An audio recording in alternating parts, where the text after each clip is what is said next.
Welcome, my friends. This is your host, Mario Lanzarotti, the Freedom Architect, and you are listening to The Self-Doubt Solution. Today, I have the honor of interviewing a dear brother, a client, an inspiration. His name is Haykal Jr. He's 23 years old, a serial entrepreneur who has already scaled his businesses into the seven-figure space. He's the co-founder of KnowledgeX, which is a marketing agency for B2B businesses. And he's also the co-founder of Client Ascension, which is an absolutely amazing coaching program specifically tailored to the needs and the wants of agency owners. And today, I have the pleasure of interviewing him here because I have seen him grown from the basement of his parents' home to now living in Florida, in Tampa, and running two businesses at the same time. Andre, I'm excited. Welcome to the show. Thank you for having me. Yeah, this is going to be fun just because you really got to see the entire journey from the very beginning to where we're at now, and you've had a profound impact on helping me to get here. So this will be cool. Beautiful, beautiful. Andre, just for our listeners, so they can sort of know how to set the frame when they listen to this conversation, how can you help someone who's tuning into this conversation today? So the way I think about myself as a business owner is as an operator. And so one thing that I'm very good at is building businesses and then growing them. So building a business that then has the potential to grow.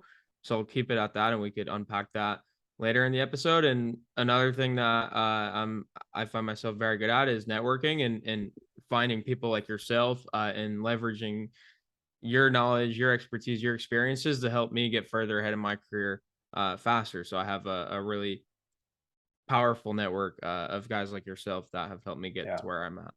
Yeah. And I gotta say that you are someone who really mastered the art of that. And I definitely want to talk to you about that in this conversation.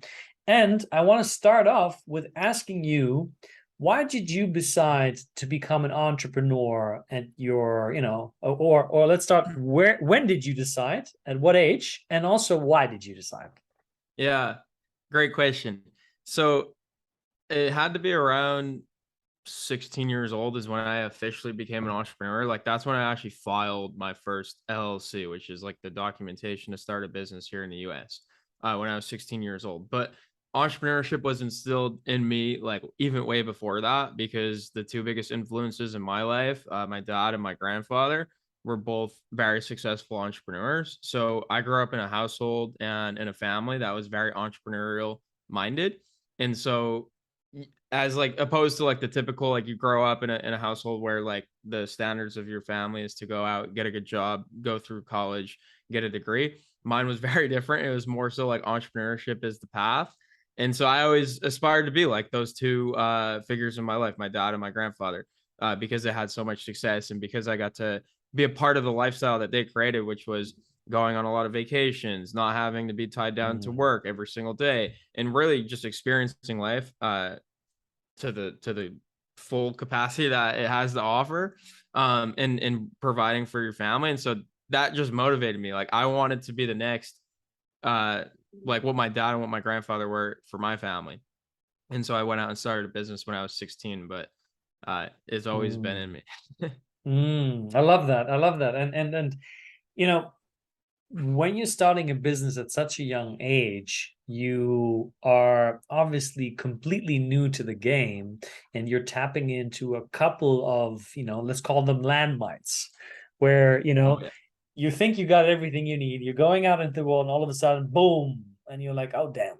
And, then there's a learning lesson. And I'm curious to hear from you, because I remember there was a pivotal moment in your life when you were about to graduate from high school, and you had already a business that was producing revenue, that was producing income, and you were doing fairly okay with that. And then I remember a conversation that you and I had where you're like, I'm not quite sure, should I go on to study something at the university or just go all in with my business? What was that like for you?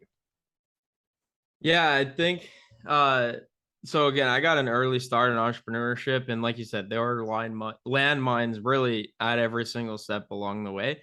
Like I failed my way to success, which you hear a lot of successful entrepreneurs talk about, and I never really understood it until I guess now, looking back.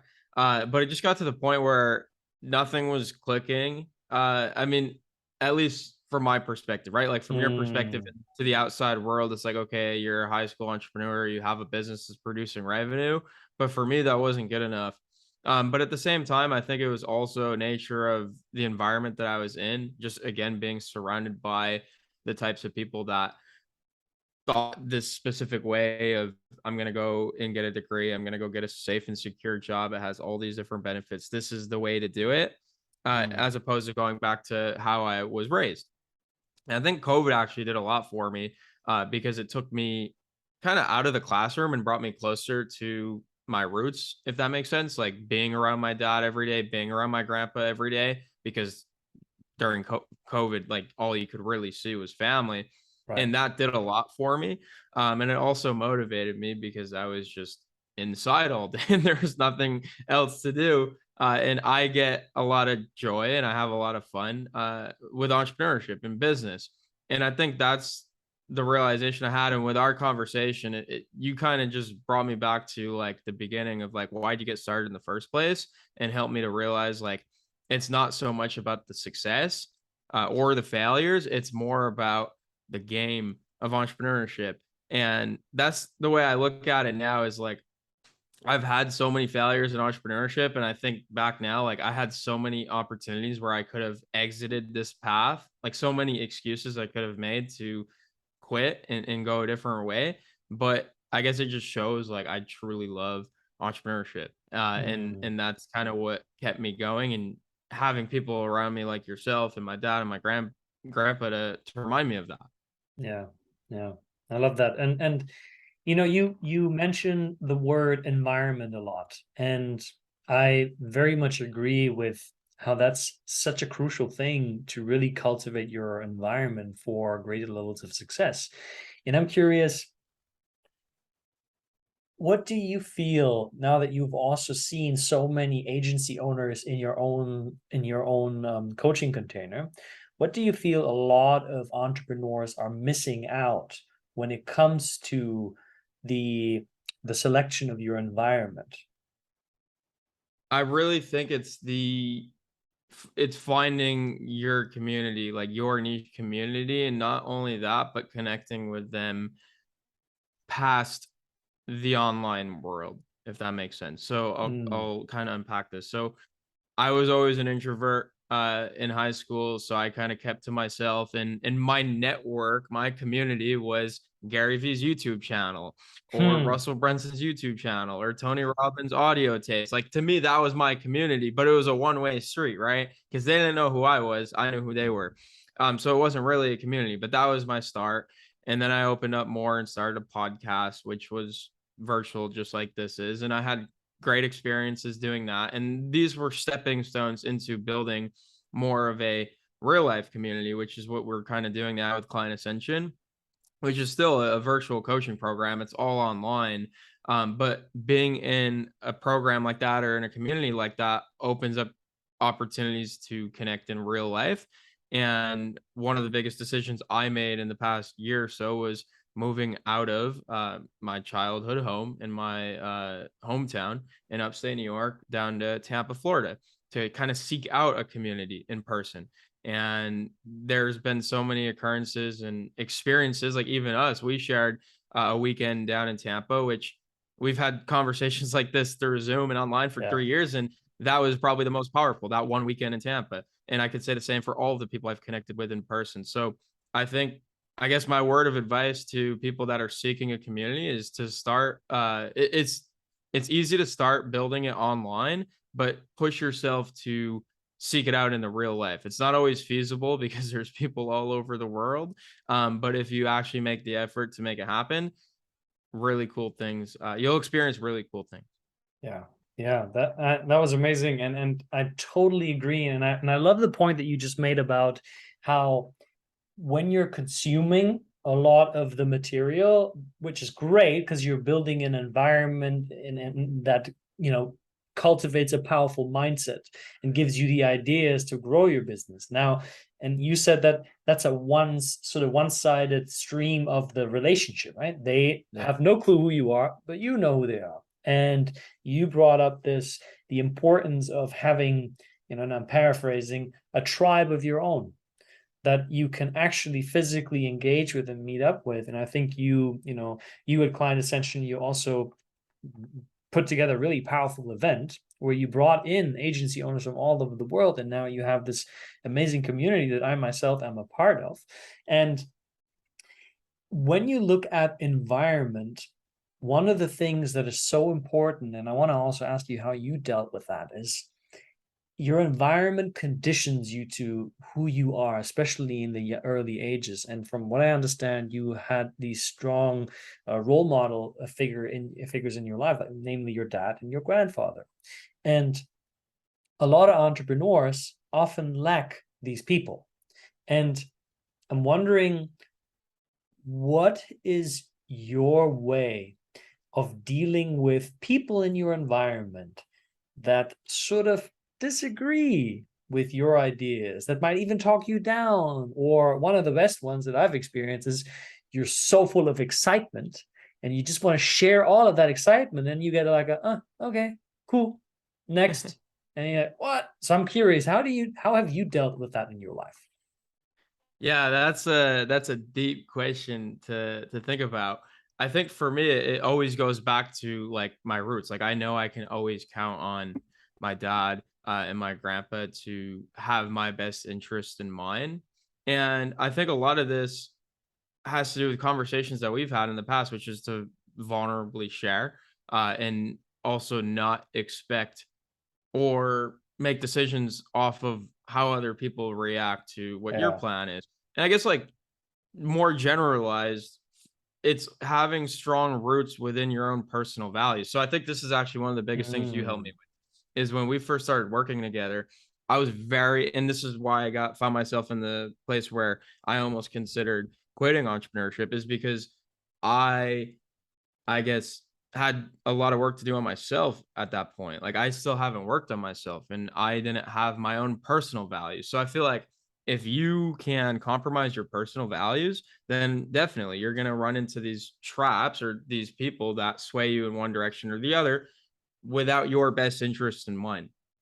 But as soon as you start to build, I guess like we could call them pillars, like pillars of like your own personal values, it's really hard to get pushed off of that platform by outside people. At the same time, it's kind of a dichotomy because you want to hear other people's opinions and learn new perspectives, because you don't always want to be feeding yourself like what you want to hear. Otherwise, I feel like you'll miss a lot of the different life experiences that are out there. But still, like even if you hear a contradictory opinion or someone talks you down, like my pillars are strong enough to the point where it's not going to affect my actions that take place after.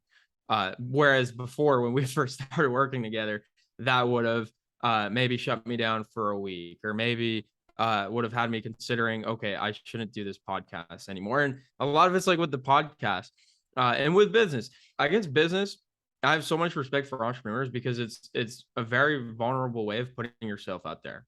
mm, And most of the time when you do it, you fail in public. And I dealt with a lot of that, and especially in my internal mm, family, because I'm one of 8, and I'm one like maybe 2 of my other brothers are into entrepreneurship. The others are into like maybe the medical field. And so like I'll go and do entrepreneurship and it won't work out and they'll make fun of me, or they'll say mm, this is probably not the right thing to do. And what are you thinking? mm. And it's hard, but at the same time, I feel like you have to establish those pillars for yourself and really believe in what you're doing. Otherwise, it's going to be really easy to push you off. I love that. So what I hear in that is finding the balance between having strong values and knowing who you are and being rooted in that, and at the same time being open enough to listen to other people and just entertain the ideas and ask, is this actually making sense what this person is telling me? or is this not really working out for me? And I'm wondering what has helped you to find the balance, because like you said, sometimes it can be extremely difficult, like you sway between one or the other and you're like sort of caught there, but you can't find the middle ground. What would you say are some of the things that have helped you find that middle ground? That's a great question. So I feel like I can only do so much. I only know so much because I don't have all the life experiences and I've only been Right. around for a few years or doing this for a few years. And so what I always turn to personally, and this is just what's worked for me personally, is prayer and speaking to God, because I feel like Mm, I have like a pretty good connection with God or whatever you want to refer to that as. And just asking God like how to handle certain scenarios, because I know like I don't have the answers. I don't have all the answers.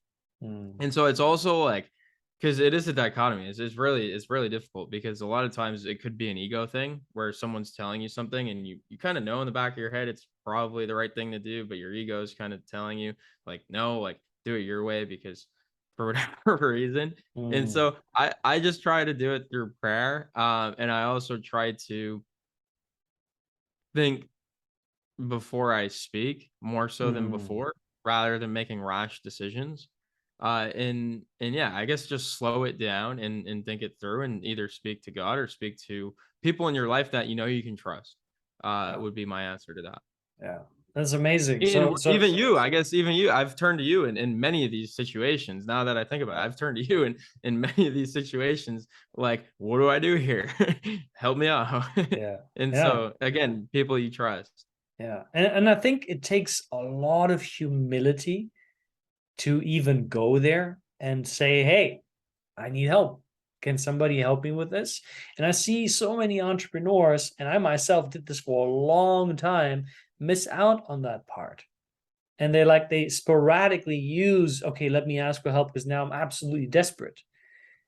But there's this mentality of like, I gotta find the answer so I can prove myself and show to the world that I'm the man or the woman.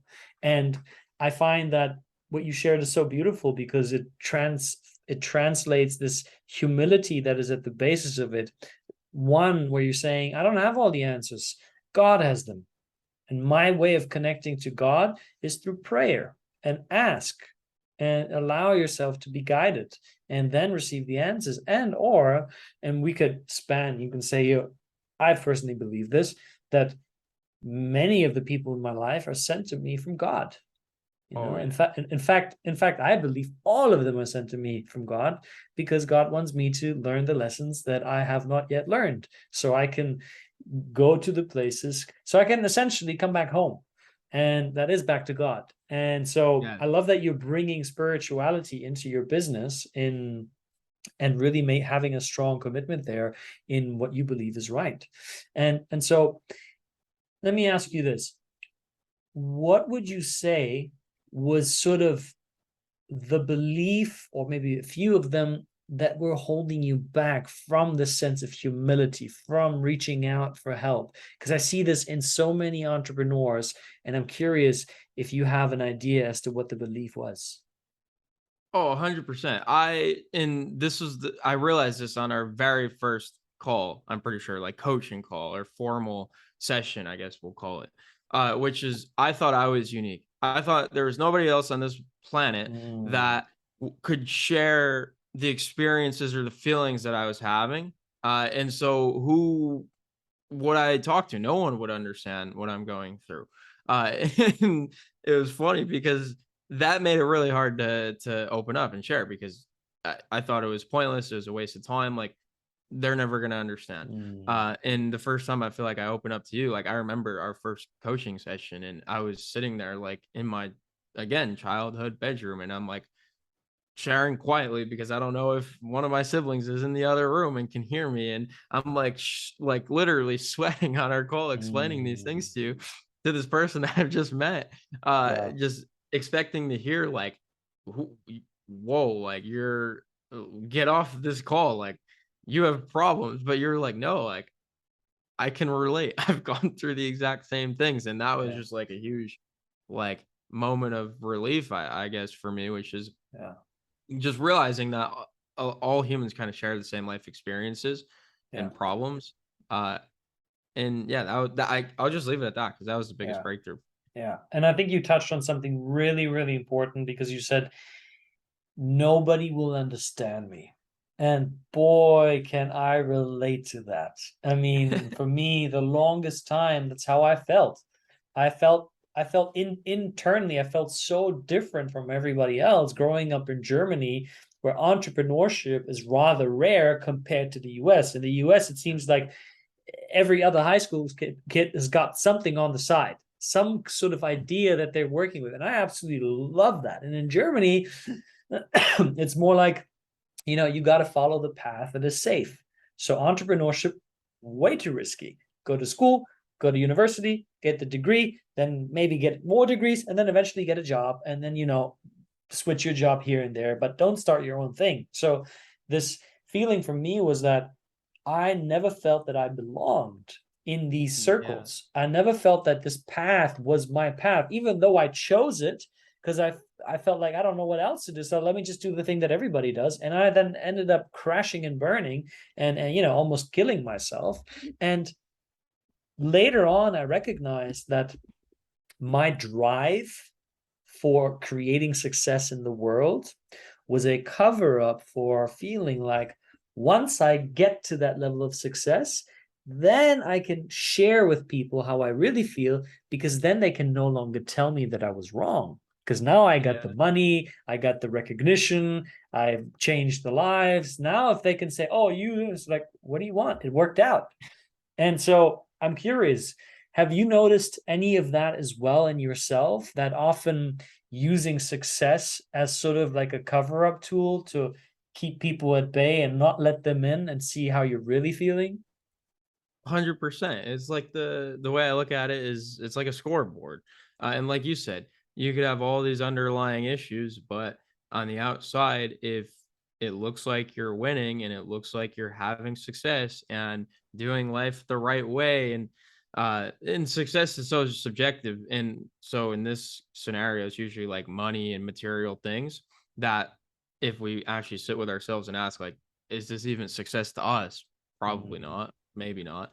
And so, yeah, 100%. I find myself doing this to this day. Like, and we talk about this all the time. Like, if I'm going through some issue in my personal life, or just life in general, I usually turn to work. And it's almost like mm, a way to push the problem to the side or yeah, drown it in some other menial task so that I yeah, don't have to face it face to face. And it's just such a hard exactly. thing to do, is facing these things face to face. And Yeah, you helped me to do that. It's just like taking a cold shower. You could do a cold shower all your life, but every single time you go in there, it's gonna be yeah, painful, right? It's not ever gonna be easy. And it's just the same yeah, thing with these different experiences we're talking about. yeah. Yeah, and thank you for sharing that and for being vulnerable and authentic in that space. And I can agree because same as me, even though I breathe this work every single day, there's still patterns in me where sometimes I notice myself sort of tuning myself down, when I'm with other people and I recognize that their lives might not be as exciting as mine on the outside, travel the world, coach thousands of people, TEDx talk almost at a Mm, million, and they might not have that. And then in my mind, I'm like, so I'm not going to go like all out. I'm sort of go like 50%. So I don't, upset anyone or hurt other people.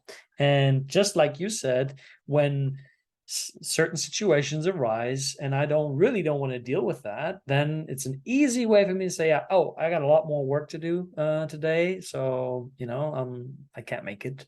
And I see that in a lot of entrepreneurs. And I want to ask you, what did you experience the first time when you actually built the confidence to openly communicate how you feel? it gave me more confidence. I guess more permanent confidence because it was Mm, almost like building up, like the confidence in that split scenario was almost man, like it wasn't real. It was very short-lived, and it was something that I had to muster up for a long time. Okay, I said it. I'm done. I'm going back in my shell.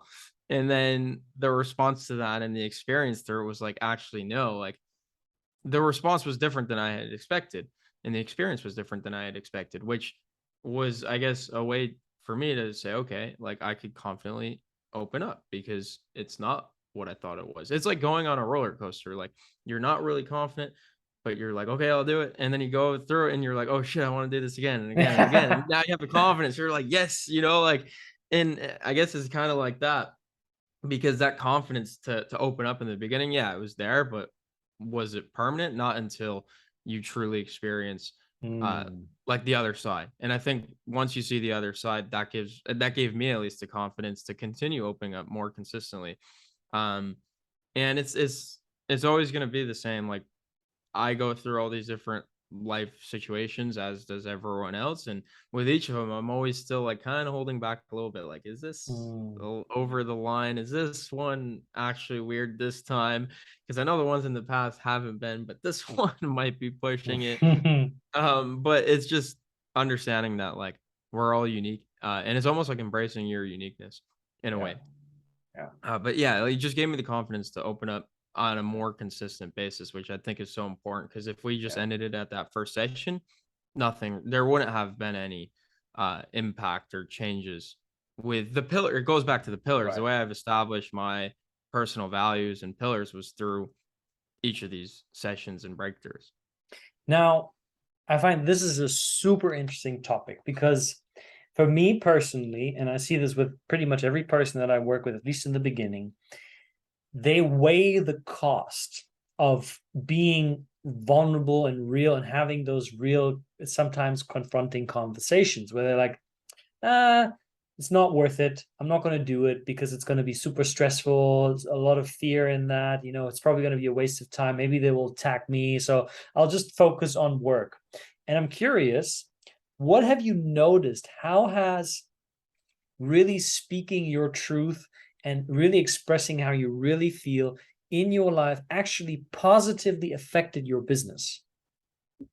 So there's definitely a bunch of positives we can go into, but I guess when it really started to click for me was when I started to see the negatives seep into the business. And you know this about me, and we've talked about it a bunch, but like the business was always the one thing that I was really good at. Like that was my thing. Nobody could Mm, touch it, right? Like I might not be the best with relationships or the best athlete or right. whatever else everyone is good at that I'm not. Business, that's the one thing that I had that nobody else could argue with. Mm, And so as soon as I started to see like some of these issues uh or just some of these things that I was dealing with in my personal life were affecting the way I showed up in my business. And to be more specific, like conversations with my business partners, conversations with my employees, conversations with my clients, it got real and it got real fast. And that's when that was my kick in the ass to say, okay, you need to go do something about this because the one thing that you thought was safe and secure in your life, it's actually being affected by these issues that you won't face to face. And I think mm. I'm more driven by like negatives and positives, I think personally. Yeah, But then yeah. the positives obviously were amazing, and that kind of gets you addicted to wanting to continue and unlocking the next level and the next level and the next Right, level. right. So I love that you're sharing that, and if I remember, because I see this with other clients that oftentimes the biggest negative impact that not speaking your truth and being vulnerable has is you tend to take on more stuff than you should, meaning you end up doing the kind of work that you're not supposed to be doing because you're supposed to be working over here in your zone of genius, which is the revenue producing task that you are really, really good at and that you really love doing, and then delegate the rest to everybody else. But how is the delegation ever going to happen if you never actually speak and say, guys, I don't want to do this. I'm overwhelmed. I feel alone in this. I feel frustrated, because you're afraid that if you just said that, they might, give you some sort of negative feedback, or they might say, I'm out of here. So do you recall the time where that actually affected your ability to operate in your zone of genius? Yeah, I mean, it wasn't just a time. It was like a phase of my life. It was like for 5 years, from when I first started in 2016 to uh 2021. It was just a one man show. It was really just me, and I took on all these responsibilities because I couldn't let go. I wanted as much control over the outcome as possible, and I didn't have people in my life that I trusted as much as myself, and that was hard for me. But sitting here today, like 2 years later or whatever, like at KnowledgeX, I have 9 people that work with us. At Client Ascension, we have like 23, including yourself. You're one of the coaches in our community, and that's a great example. Is like I could sit there and pretend to know what I'm talking about when it comes to Mm, mindset, or I could bring someone in to really serve the community. And I think that was actually the yeah. biggest thing for me, was putting the clients and the customers and the students first, and really seeing like, okay, me doing all of this, sure, I can do it, or at the end of the day I can't, but like maybe I can for a small period of time. But are the students getting the most value that they could potentially be getting?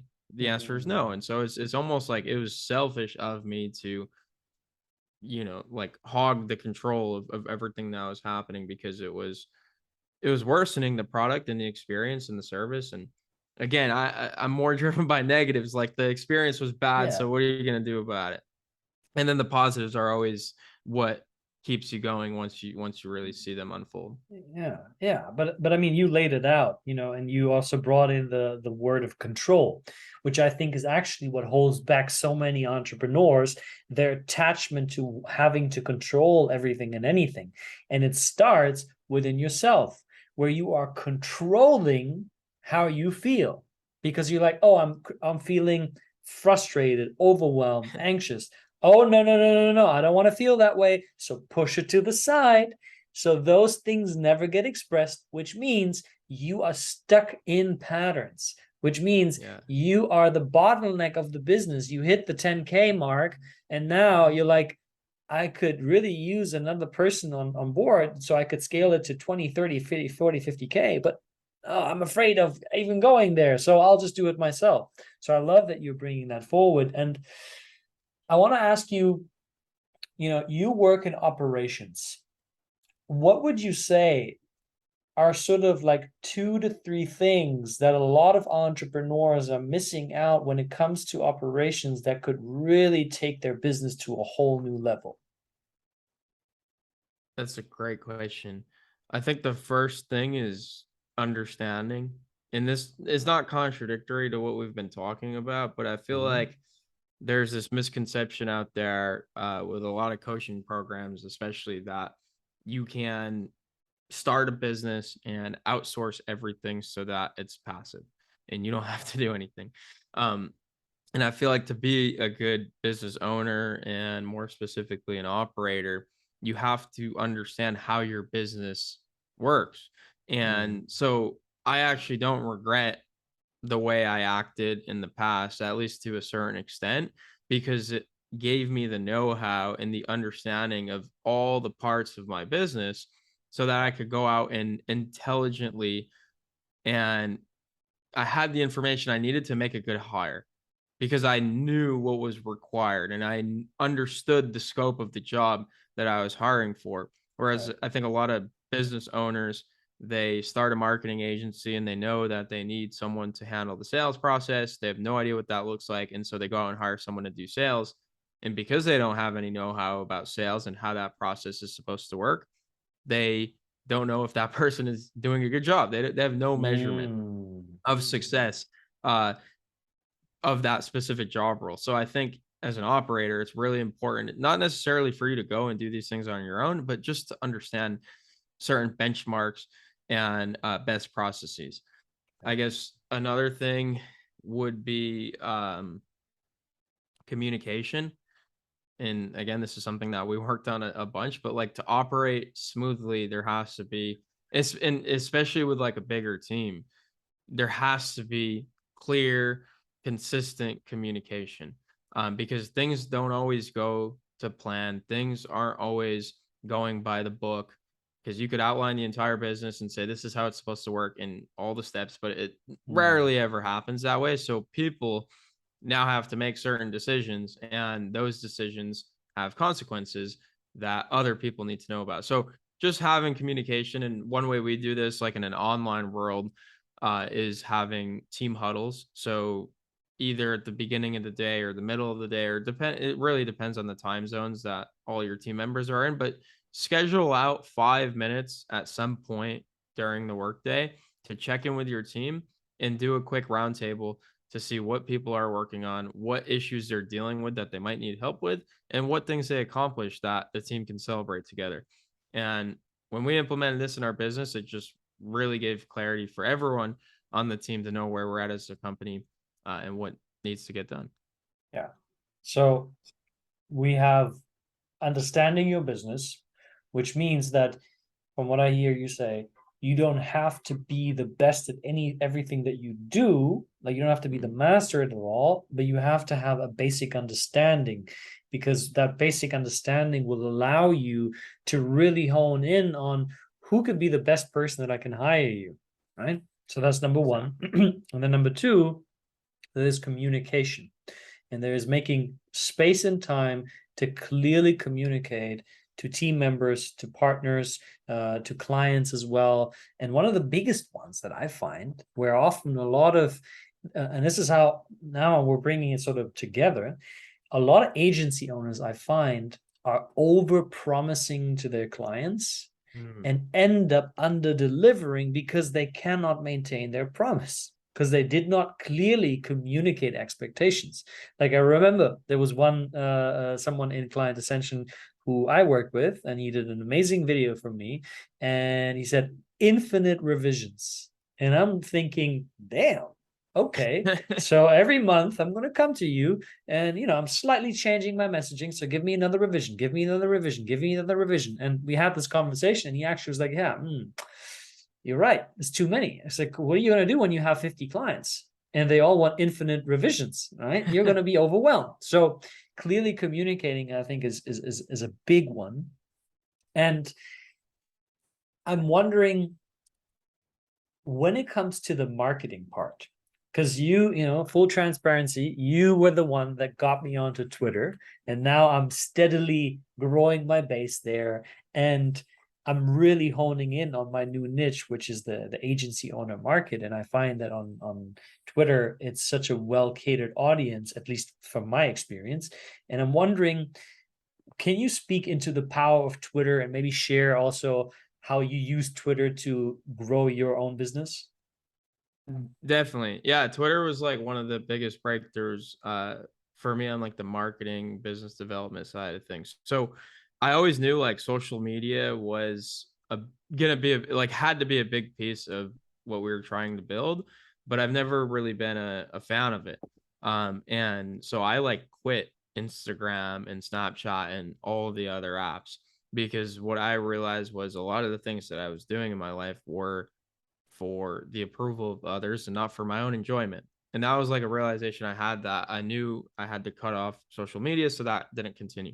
And so I found myself on Twitter a lot because there's politics and sports, and it was just, a fun app to scroll through. And I guess what got me into Twitter, obviously, I had people in my life that kept telling me about it, and I never really understood it until I got on there and started building. But what really worked for me on Twitter was the in the moment, sporadic form of content. Like it wasn't like Instagram where you had to put up a picture, you had to clearly write like your caption, you had to think through all the hashtags. Like it was just you have this thought, which could have been maybe from this podcast, I could go back and probably come up with 20 tweet ideas that I could just send out at any time. And I love that because it just fit, I guess, the way I would communicate. And Gary V, I think, recently explained this on a podcast, but you have to find like the one social media platform that is your audience. It's like when a comedian, and the way they were explaining it is like when a comedian goes to Germany, like that's a different room than if you were to go to South Florida, right? Like the jokes have to be delivered slightly differently because Right. in Germany, the people are subject to different things that they think are funny than people in Florida. And that's the same way with social media. And so I think in the beginning, there's always this question of like, should you post on all the platforms or should you just start on one? I'm just going on what worked for me. I think you should just start on one, and it doesn't have to be Twitter. But Twitter is where I've had all of my success, and I think it's for all those reasons I talked about. Uh, and I think the reason Twitter works so well, and I actually experienced a lot of success on Twitter, like back in 2016 when I was running a sneaker business.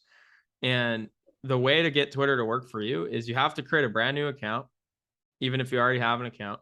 And then with that account, you have to find who you want to be like. So like what do you want to build your audience to look like? For me, I had like a few, big time marketers that I looked up to that I said, okay, I want to build my Twitter account like theirs. And I went through and I followed everyone that they were following, which was a couple hundred people. And when you do this, you just start to see tweets specifically from these types of people. And it trains the algorithm to place you into this third world called money Twitter, which is, you'll hear that reference a lot as people refer to money Twitter, which is really just like this corner of Twitter, this corner pocket that you get exposed to as you start to follow and interact with all the different people that talk about money and business and marketing. And that's what I did. I just followed all those people and I just started posting content. And I guess to answer your question, this is very long winded, but to go into strategy, what worked for me when I first got started on Twitter as a nobody was vulnerably sharing my journey. I knew other people on this side of Twitter were building online businesses or wanted to get started in an online business. So I thought, okay, I'm going to get started with a new online business and I'm going to document every single week what I'm doing and what the results are. And I started like a thread. It's still on my profile from like 2 years ago, where every single week I documented like where we were at with the business, like revenue wise, and then notes on what happened that week. Oh, this week we had a bad week. One of our clients fired us. We didn't close any new deals. Oh, this week we closed 3 deals. We broke all the records and we went to the casino to celebrate.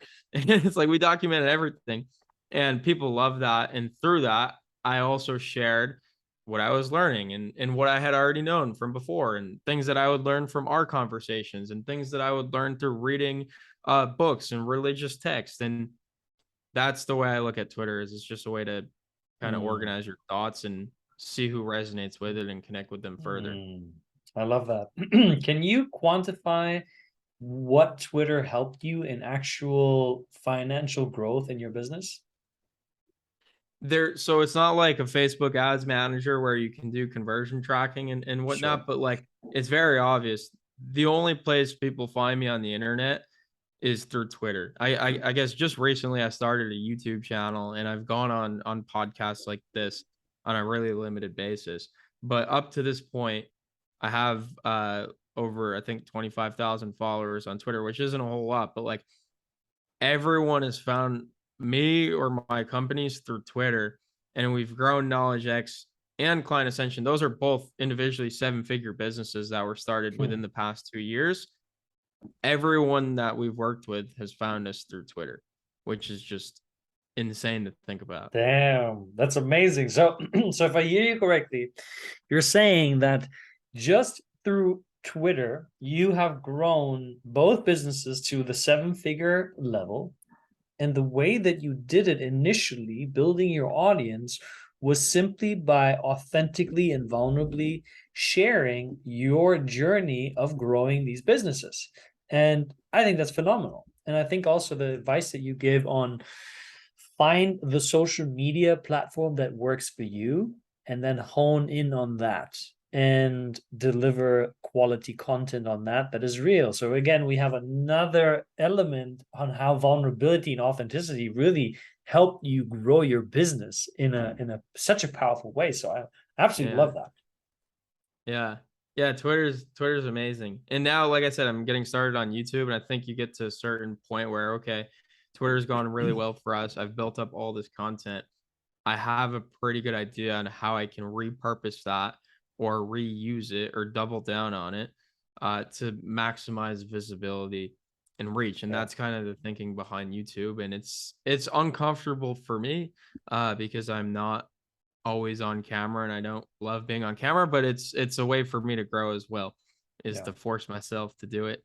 And I'm getting a lot of enjoyment out of it now, and it's Mm. only been like 2 weeks. But yeah, uh Twitter's the place to be, especially now with Elon. I think there's a lot of Mm. growth opportunity Mm. on Twitter that is not yet being seen. Yeah. Amazing. Now, what would you recommend to someone who is an entrepreneur and is maybe in sort of the very low six-figure space, maybe just sort of like breaking through the 10K mark? And what would you recommend them as sort of like the top three priorities for their life in order to take their business from where it's at to like a 10x level? Yeah, I think priority number one is the theme of this entire conversation, is to work on yourself.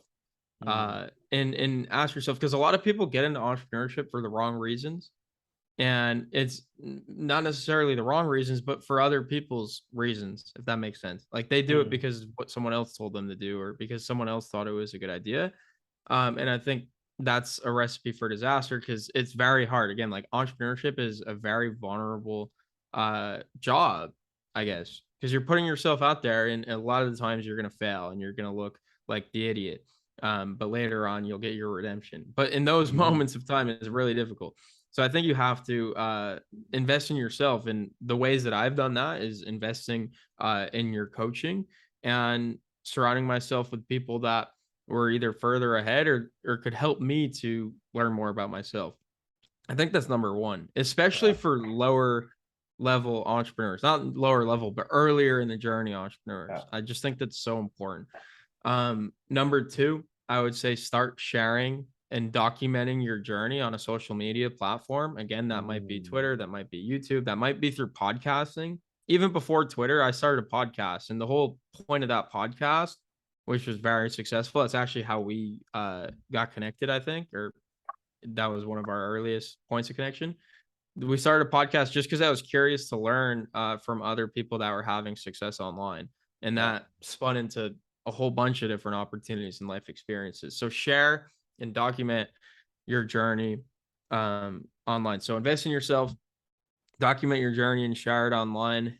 And then I think the third thing would be to just show up every day and do the work. Mm, And it sounds so simple, but like, that's truly why I'm here talking today, is because yeah, I invested in myself. You told me certain things to do. Yeah, I'm sharing my journey online, but there's action items at the tail end of all those conversations, right? We could sit there and have a conversation about, oh yeah, like, I could do better with this. I should be mm, communicating this, and then I could not do it, which would just defeat the whole purpose of having the right, conversation in the first place. So the third thing right. would be to show up and put in the work every single Yeah, day consistently. yeah. I love that. And especially the last point, that I think is the whole point of you actually investing in a coach and investing in being in some sort of a mastermind or a group container. It's not about, I find, taking these spectacularly large actions. Like if you look at, and I think a lot of that also comes from sort of the Hollywood movie thematic scene that we get that we're being shown. There's like this sort of like this end level fight where Aragon faces off against Sauron's armies, but what they don't show is like every single day, he had to train with the swords, he had to get up, he had to learn how to ride the horse, in order to be able to have this incredible battle scene there. He had to just consistently show up every single day. And what gets in the way of these very simple logical steps is, like you said, it's the idea that, hey, you're going to fail a lot of many times, and people are going to question you, and they're going to say, when are you going to get a real job? When you didn't you say last year that you're going to be a millionaire this year, and you're still sort of barely breaking even? What about next year? And so how do you deal with all of that? And I think you answered that question beautifully. So thank you for that. And I have one more question, and that is, I love asking people this question, so I'm curious what you're going to say.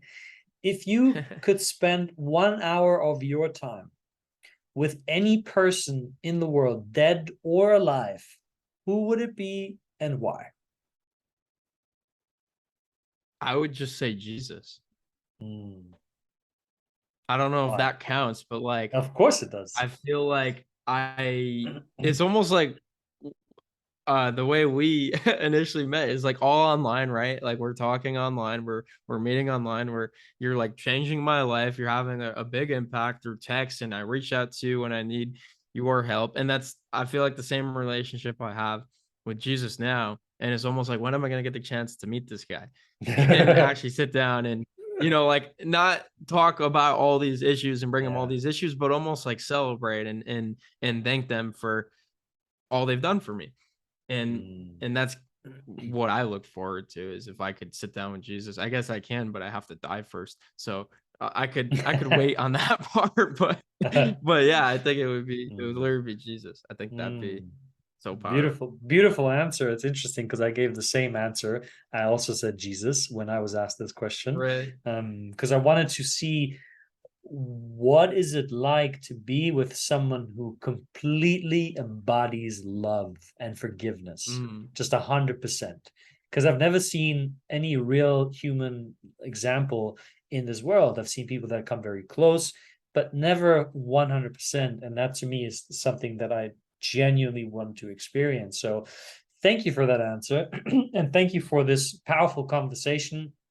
And Andre, if people want to learn more about you, your business, how that you can support them, how they can work together with you, what's the best way to connect? yeah, Twitter is probably most ideal. It's just my name, Andre Haykal Jr. on Twitter. And like I mentioned, I'm just starting to post more video content on YouTube under that same profile name. And Yeah. my DMs are always open. As I talked about on this podcast, I love having conversations and building my network and tribe. And so please reach out, and I'd Yeah. love to connect with all of your audience.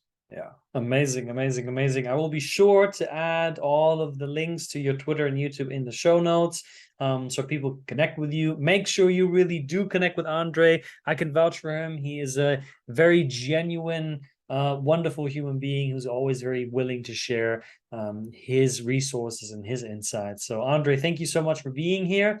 And thank you for tuning in to the Self-Doubt Solution. This is your host, Mario Lanzarotti, the Freedom Architect, and I look forward to seeing you on the next episode of the Self-Doubt Solution. Peace out, everyone.